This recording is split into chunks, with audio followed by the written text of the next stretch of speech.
one of the things that we don't really do in research is think about storytelling.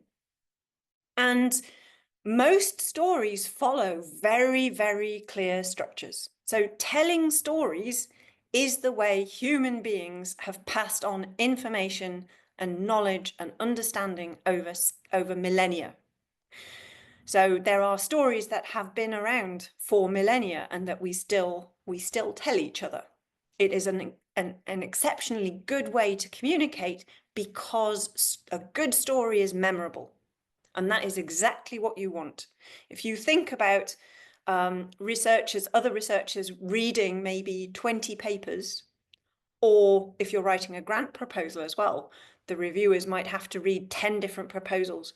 You want your story to stand out, and you want your paper, your proposal to stand out and to be memorable. You want the people to remember your paper for all the right reasons, and you can do that by telling a story. Now, this story structure, OCAR, this is opening, challenge, action, resolution.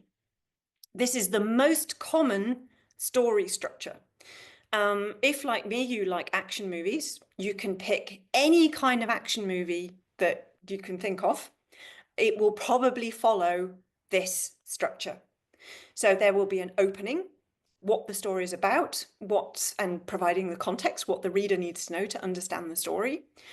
So in a movie, this might be sort of the background, sort of the opening 5 or 10 minutes. And then comes a challenge. So what do the characters need to accomplish? What does the hero of the movie, what problems or issues does the hero need to overcome to get that happy end? And then there's a whole load of action. So this is what happens to address that challenge. So the hero fighting the bad guys, for example, and then at the end we have our happy end. That's the resolution, and there we're showing what has changed as a result of all of this action. And we can apply this this structure to scientific papers. So if we think about how we want to structure our paper sort of in more broadly, then the opening is the larger issue we're addressing. So the background to that issue, the wider context. The challenge is then those specific knowledge gaps or specific problems that you're going to address and the questions that you're going to answer. The action is how you go about answering your questions. And the resolution is what we've learned from the work, so the advance. And this structure is actually what we use for specialist journals. So things, all of the BES journals, a good paper in the BES journals will use this structure. Journals like Nature and Science use a very similar structure, but it's much more condensed. So this is very well suited to the classic research paper, and I can show you how we can actually map this OCAR story structure onto the sections of a paper. So the opening is our introduction, that's clear, right? We're introducing our the wider issue, we're giving the background, and we're introducing the study system or the taxa. We're then narrowing down to those specific questions. So we're presenting the scientific issue, the research aims, and the hypotheses. That is our challenge. And then there's a whole load of action. So methods, results, and discussion is mostly action, what we did to address that challenge, what we found, and what it means. And the resolution is then largely part of the discussion, but specifically the conclusions. So the key take-home message, what have we learned? What do we get out of this study? Now, what's really important here is that in research, we focus on that middle part, right? The action. We have spent maybe 3, 5, even 10 years, perhaps, carrying out a study. We're very focused on the methods. We're very focused on the results. And of course, we want to show what it all means. But actually, for the reader reading a paper, And for the story, the most important parts are not the action. The most important parts for a strong narrative are the opening, the challenge, and the resolution. So what's really important when you're writing is that readers need to be able to understand the paper, even if they only read those three parts. And if your story structure is poor or weak, and the information is not in the right place, the reader will misunderstand your story. So the opening, challenge, and resolution are power positions in the paper. Basically, this means the broader relevance of the study. So what is that wide relevance? What issue is the study going to address? And basically, has it addressed it, and what are the next steps? Those three things are really, really important. And of course, if you think back to the structure of the abstract, all of those three things need to be in the abstract. So that opening, challenge, and resolution, and your action is shrunk down to a single short paragraph in the abstract, maybe just 2 sentences even. So most of the abstract actually focuses on opening, challenge, and resolution. So these are the important parts of the story that will attract readers to your paper. How do we actually get from opening to challenge to resolution? Well, there are these things called story arcs. And again, it's a very abstract concept, but essentially story arcs are bridges. They get the reader from the opening through the action towards the resolution. And again here, the opening, so the opening and the resolution, or the beginning and the end of an arc, are the power positions. So if you think about a bridge, how important it is that the bridge has very solid foundations on either end, story arcs are the same. So story arcs create a clear flow of information and logic throughout the paper. Now, this is quite an abstract technique, so I'd actually like to show you a few examples of how to create story arcs across the paper, but also in individual sections. Because essentially, your paper is one big story arc, but you can actually create story arcs within each section, within each paragraph, and even to some extent in single sentences. Now, to create story arcs, there are a few, I guess, general principles or rules. So the first thing is that each unit should make a single clear point. So for your paper, you might have one big aim, one clear take-home message. That can be broken down into 2 or 3 key results, 2 or 3 hypotheses, but usually your paper should make a single clear point. And in the rare instances where as an editor, I've asked authors to split a paper in 2, and that does happen, it's because the paper does not make a single clear point. It's because there are 2 stories that have been mixed up, and it's very, very confusing, and it's very hard to create this structure. Then, of course, each section has a single clear point there defined. So obviously introduction, methods, results, and discussion. But also each paragraph is a unit, a unit in itself. So each paragraph is, each subsection, each paragraph needs to make a single clear point. And of course, sentences are a unit of thought. Then we want to link the sentences within a paragraph, and we want to link the paragraphs within a section. And if we can do that, we know we have a nice red line going through the manuscript. We have a strong narrative that is easy to follow. And I'll show you how to do that in a moment.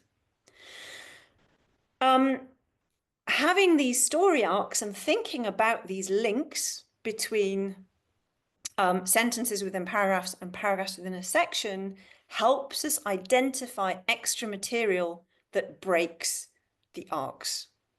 And this is particularly important for those of you who asked about creating a narrative and how to structure the discussion and reduce repetition. You can use these story arcs to identify when you have something that doesn't fit, because you won't be able to link the sentences within the paragraph, and you won't be able to link the paragraphs within a section if you have something in the wrong place. Then, because each of these units should make a single clear point, you want to resolve old topics before you introduce a new one. This is particularly important in paragraphs. There is an increasing tendency to write little mini paragraphs. So people see a big block of text and find it scary and think it's going to be hard to follow a big block of text. And actually, when you're writing in English, a paragraph is on a single topic, and you shouldn't artificially split it just because it's too long. So old topics in paragraphs, for example, need to be resolved before you introduce the next one. And you can think of this like the sections of a paper. You write the methods in the method section, and when the method section is finished and you go on to the results, you don't start describing new methods. It's that simple. It's the same with individual paragraphs. But you can link paragraphs to create a nice arc. So, simple tricks for creating arcs. Start each paragraph with a topical sentence. So a sentence that gives sort of the topic of the paragraph up front in the first sentence. Then you successively build in detail and complexity, so you use this concept of funneling to support that topical sentence. You build up complexity and detail, and then you end the paragraph either with a statement that clearly resolves the topic. So, this topic is resolved, I'm going to move on to the next. Or you can end the paragraph with a statement that links to the topical sentence of the next paragraph to create a lovely arc throughout the section of the paper. And if you're very good, you can do both. So I'm just going to show you an example. Again, I realize that the text is very small here, so all I've done is color each individual part of the paragraph, and you can see a description on the left-hand side. We have in this paragraph a topical sentence. The topical sentence is, in the Arctic tundra of Alaska, plant growth is limited by nitrogen availability, especially in the tussock community. So this single sentence tells us that we're going to be talking about limitation of plant growth by nitrogen availability. And we also know what our system is. It's the Arctic tundra of Alaska, and we're probably going to be studying the tussock community. Then the next sentence gives general information to back up that statement. So here it says, even where soil nitrogen content is relatively high, nitrogen availability is low because cold temperatures and waterlogged conditions slow the decomposition of organic matter, and so on. So here we've basically backed up our topical sentence. We've provided a little bit of extra detail to explain why plant growth is primarily limited by nitrogen availability. Then the authors have used funneling to build in more detail about the specific processes. And then they've even used funneling to build in complexity. So we've gone now from plant growth in general, nitrogen availability, we've explained why, we've given the processes that are involved in decomposition and the accumulation of organic matter. And then we've brought in the complexities caused by climate change, that warming can increase soil organic matter decomposition in this case, and therefore release nitrogen and enhance plant growth. The implications of these impacts are then given, and then at the very end of the paragraph, we have this resolution. And the resolution is, as a result, nitrogen supply to plants is one of the primary factors regulating the carbon balance of the Arctic tundra. So essentially, this resolution actually reinforces the topical sentence. So explains why this topic of nitrogen supplied to plants is so important. It's important for the carbon balance. We're linking back to the Arctic tundra. And then the authors have done something lovely. The topical sentence of the next paragraph is then about nitrogen mineralization.